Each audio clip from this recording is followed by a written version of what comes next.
Hello friend, तो जितने भी बच्चे क्लास 12 में पढ़ते हैं और बायोलॉजी का पेपर देने वाले जी पर बच्चों 2025 की बोर्ड परीक्षा के लिए वीडियो इंपॉर्टेंट है।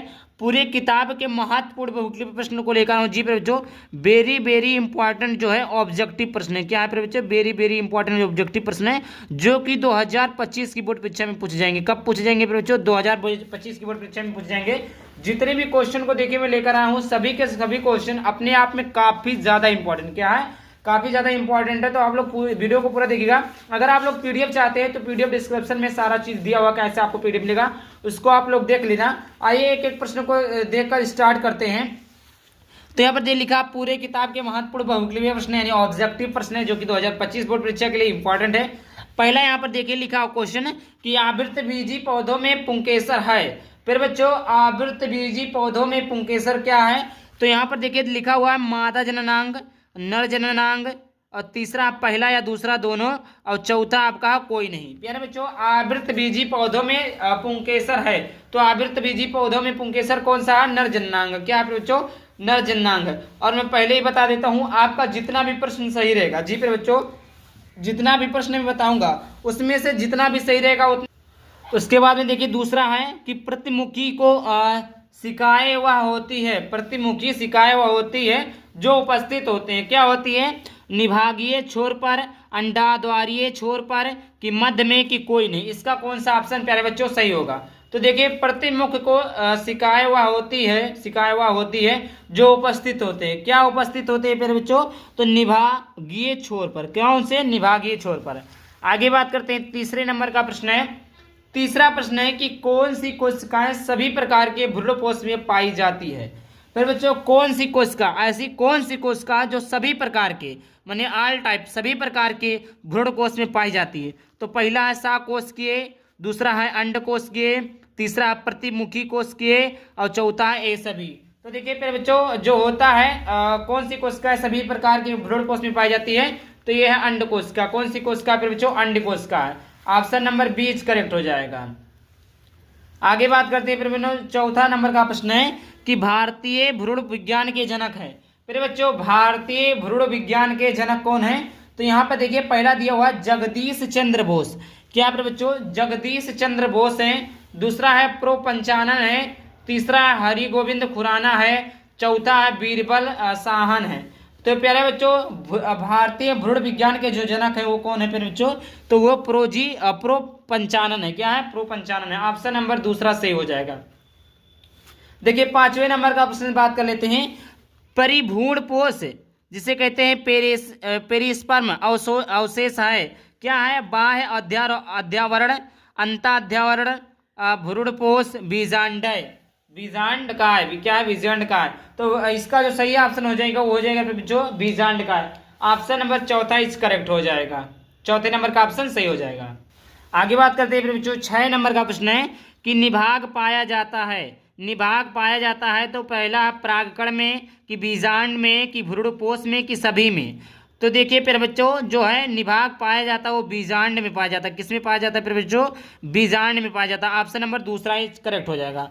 आगे बात करते हैं, अगला नंबर का प्रश्न है कि किसमें कीट परागण होता है? प्यारे बच्चों किसमें कीट परागण होता है? तो यहाँ पर दिया हुआ गुड़हल में, अंजीर में, गेहूं में, हाइड्रिला में। तो कीट का जो परागण होता है प्यारे बच्चों गुड़हल में होता है। किस में होता है प्यारे बच्चों? गुड़हल जो होता है वो कीट के द्वारा, जैसे कोई गुड़हल का पुष्प हो गया तो एक कीट उस पर बैठे जाओ, उस पर से उठकर जाएगा, उस पर बैठेगा। तो इस प्रकार कीटों द्वारा परागण होता है। समझ में आ गया प्यारे बच्चों?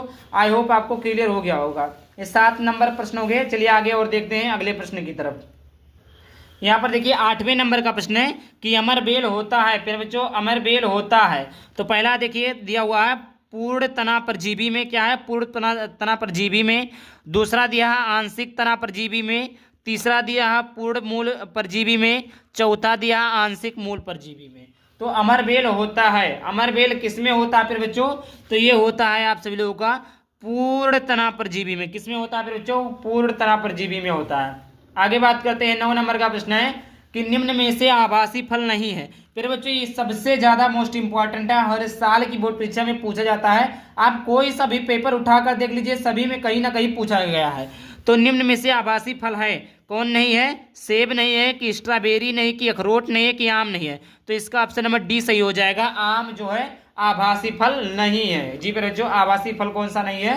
तो आम जो है वो आभासी फल बिल्कुल नहीं है। आगे बात करते हैं, अगला नंबर का प्रश्न है 10वें नंबर का, कि आवृतबीजी पौधों के भ्रूणपोष में गुणसूत्रों की संख्या होती है।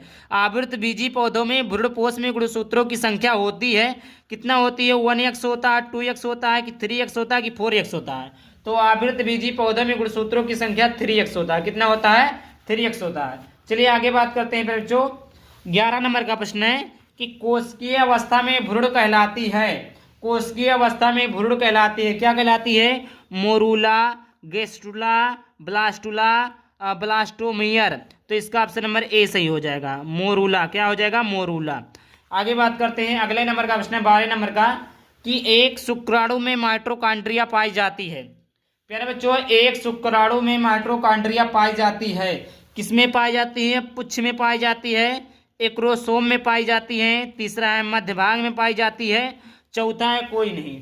तो एक शुक्राणु में माइटोकॉन्ड्रिया जो पाई जाती है फिर बच्चों, वो पाई जाती है मध्य भाग में। कहाँ पाई जाती है फिर बच्चों? तो ये मध्य भाग में पाई जाती है। चलिए आगे बात कर लेते हैं अगले नंबर के प्रश्न की तरफ, 13 नंबर का, कि एडस रोग का कारक होता है। फिर बच्चों, एडस रोग का कारक क्या होता है? तो यहाँ पर देखिए लिखा हुआ परमाणु, कि जीवाणु, कि कवक, कि विषाणु। तो एडस रोग का जो कारक होता है फिर बच्चों, वो होता है विषाणु। Option number D is correct हो जाएगा, विषाणु। आगे बात करते हैं फिर बच्चों, 14 नंबर का प्रश्न है कि क्या पुरुष में संबंधित है? पुरुष से संबंधित क्या है? वेस्टेक्टॉमी, गोलिया, ट्यूबक्टॉमी, इनमें से कोई नहीं। तो क्या है फिर बच्चों, पुरुषों से संबंधित क्या है? तो वो है वेस्टेक्टॉमी। क्या वेस्टेक्टॉमी? इसका ऑप्शन नंबर पहला सही हो जाएगा। यहाँ पर देखिए आगे बात करते हैं 15 नंबर का प्रश्न है। 15 नंबर का प्रश्न है फिर बच्चों, कि कापर टी रोकती है। कापर टी किसको रोकती है फिर बच्चों? तो वो रोकती है किसको? निषेचन को, अंडे के परिपक्व को, अंडोसर्ग को, ब्लास्टोसिस्ट को पोषण, ब्लास्टोसिस्ट का पोषण। तो देखिए कापर टी जो रोकती है फिर बच्चों, किसको रोकती है? निषेचन को रोकती है। किसको रोकती है? निषेचन को रोकती है। इसका पहला नंबर का प्रश्न सही हो जाएगा। चलिए देखते हैं अगले नंबर की प्रश्न की ओर। देखिए 16 नंबर का प्रश्न, 16 नंबर का, कि मेंडल का प्रायोगिक पौधा था। मेंडल का प्रायोगिक पौधा कौन सा था फिर बच्चों? उद्यान मटर था, कि मीठी मटर था, कि स्वान पुष्प था, गुलबास था। तो देखिए बहुत सारे बच्चे कंफ्यूज हो जाते हैं, उद्यान मटर, मीठी मटर, श्वास मटर। तो देखिए फिर बच्चों, जो होता है मेंडल का प्रायोगिक पौधा जो था वो उद्यान मटर था। क्या था फिर बच्चों? उद्यान मटर था। आगे बात करते हैं 17 नंबर का प्रश्न है, कि नर पक्षी होता है। नर पक्षी क्या होता है? समयुग्मकी होता है, विषमयुग्मकी होता है, पहला और दूसरा दोनों होता है, कोई नहीं। तो देखिए समयुग्मकी होता है। क्या होता है? समयुग्मकी होता है। आगे बात करते हैं 18 नंबर का प्रश्न है, कि फ्रेडरिक ग्रिफ्थ ने खोज की थी। फ्रेडरिक ग्रिफ्थ ने क्या खोज की थी? स्थान परिवर्तन की, रूपांतरण परिवर्तन की, प्राक्रमण की, कि लिप्यांतरण की। तो इसका ऑप्शन नंबर दूसरा सही हो जाएगा, रूपांतरण की। आगे बात करते हैं फिर बच्चों 19 नंबर का प्रश्न है, कि फास्फोडाइस्टर बंध उपस्थित है। फास्फोडाइस्टर बंध उपस्थित है। तो एडीपी में, एटीपी में, सीएमपी में कोई नहीं। तो देखिए किसमें है? तो कोई नहीं है। क्या है? कोई नहीं। इसका ऑप्शन नंबर सही हो जाएगा। आगे बात करते हैं 20 नंबर का प्रश्न है, कि डीएनए में 2 खंड जोड़ने वाला एंजाइम है। डीएनए में 2 खंड जोड़ने वाला एंजाइम कौन सा है? लाइगेज है, कि पॉलीमरेज है, कि ट्रिप्टेन है, कि पॉलीगेज है। तो इसका ऑप्शन नंबर पहला सही हो जाएगा, लाइगेज है। क्या है फिर बच्चों? लाइगेज है। तो यहाँ पर देखिए मैंने 20 क्वेश्चन को बताया। कितने क्वेश्चन को बताया? 20 क्वेश्चन को। आई होप वीडियो पसंद है। वीडियो को लाइक कर देना, चैनल पर पहली बार चैनल को सब्सक्राइब कर देना। चलिए मिलते हैं किसी न टॉपिक के साथ, तब तक के लिए बाय बाय। Thank you. जय हिंद, जय भारत, वंदे मातरम।